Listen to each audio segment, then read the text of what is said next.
Hey guys, Pete here. Just finished the first watch of Twin Peaks Season 3, Part 6. And this is going to be a top moments sort of reaction video, not my normal recap and review.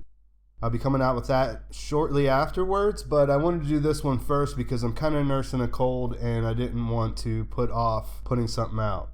If you haven't watched Part 6 yet, this will be your spoiler warning. Everything past this part will spoil the episode.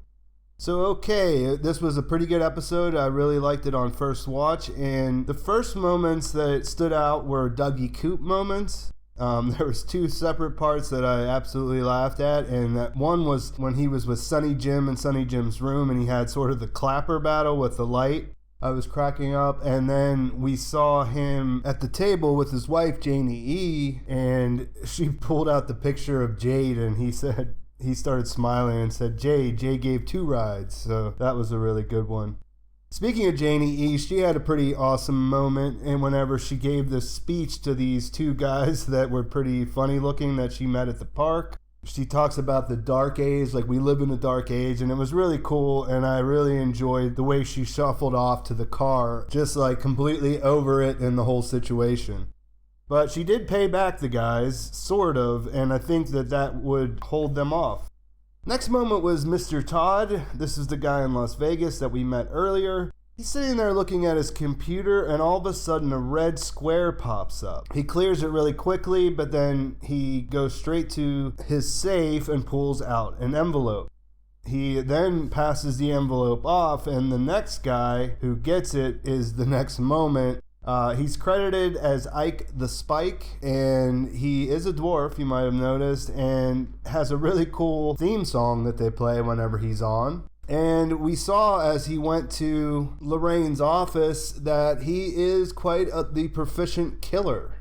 So he now has Dougie's photo, the real Dougie's photo actually, not Dougie Coop's, but I don't think that'll slow him down, and I'm sure that we're going to see him in the upcoming episodes. Another new character, well, we had seen him briefly in the Roadhouse, but we get to know him a lot better in this episode, is Red. We find out that Red is Richard Horne's distributor. He's bringing this drug in from up north in Canada. And his little, I guess you would call it karate. He was sort of doing some karate there when he was talking to Richard Horne at first. Was hilarious, his grabbing his liver, saying he had liver problems. And then he did this coin flip trick where he flips the coin, a dime, and, it spins around up in the air, and then it's in Richard Horne's mouth, and then it's back in his hand. That was definitely classic, and I really am intrigued by the character Red as a result of that. And Richard Horne, of course, is completely zooted off this new batch of drugs, and he decides to run a red light because he can't be bothered to stop, and he runs over a child.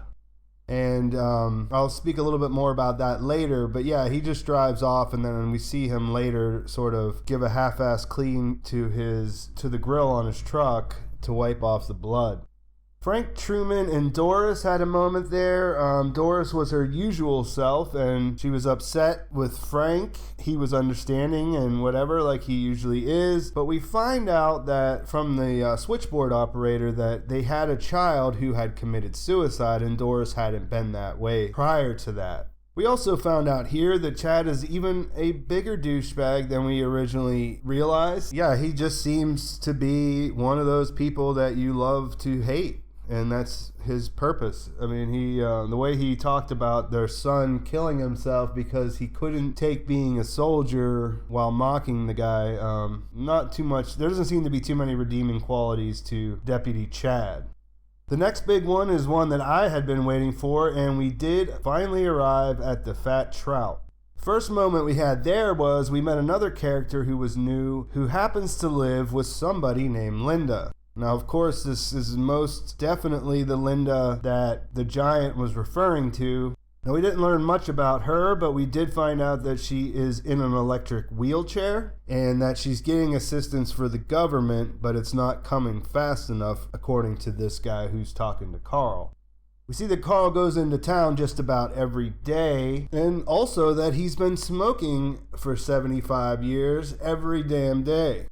While he's there, we see him sitting on a bench with the Double R to Go cup, and he witnesses the hit and run that Richard Horne committed.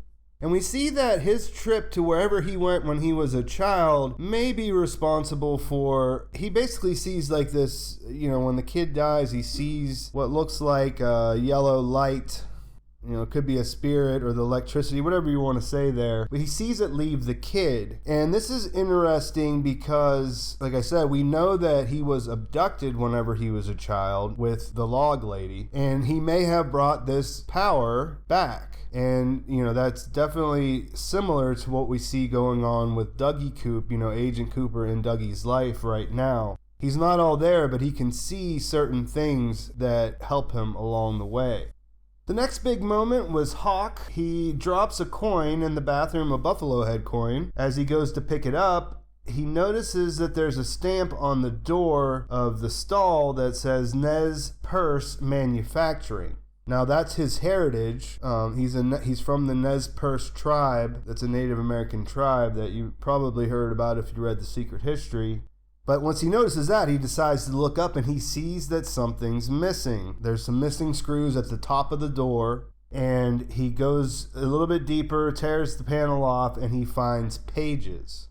Now, I don't want to do a whole lot of speculating in this video because I just watched it for the first time and I haven't really been able to piece things together, but what stood out to me at first glance was these were notes or pages from Laura Palmer's diary, particularly those that Annie had told her to write. The good Dale is in the lodge. Now, why would those be there? Well, if you remember, Mike, who was then, in his Philip Michael Gerard, the one-armed man persona, whatever you want to call it, was in one of these stalls before the whole Leland thing got, figured out. So I'm going to look into that a little bit more and see, but if I had to make a snap guess without really re-looking at anything, I'm feeling like that Mike put those pages in that door a long time ago, and his, this coin and everything set things in motion for Hawk to find them now.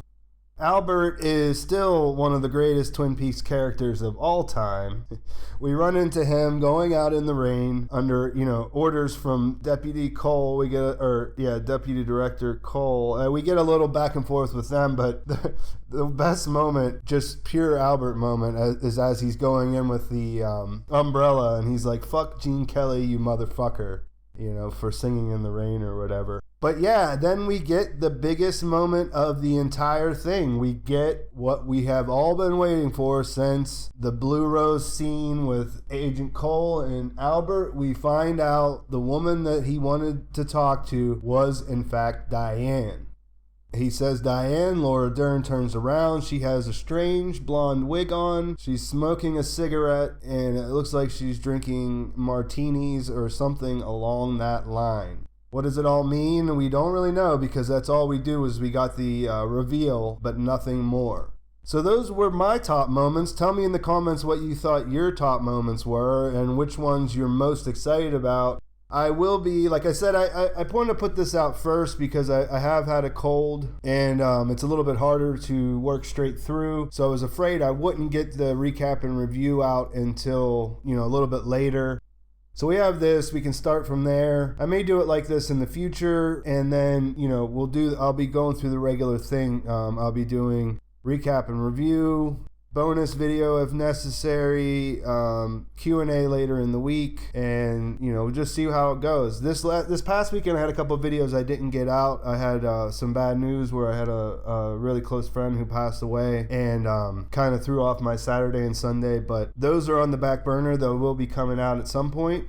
So let me know what you think. Leave any questions, comments, reactions, whatever you got in the comments. Please like the video if you enjoyed it. Please subscribe to my channel for more Twin Peaks videos. And thanks so much for watching. I'll talk to you soon.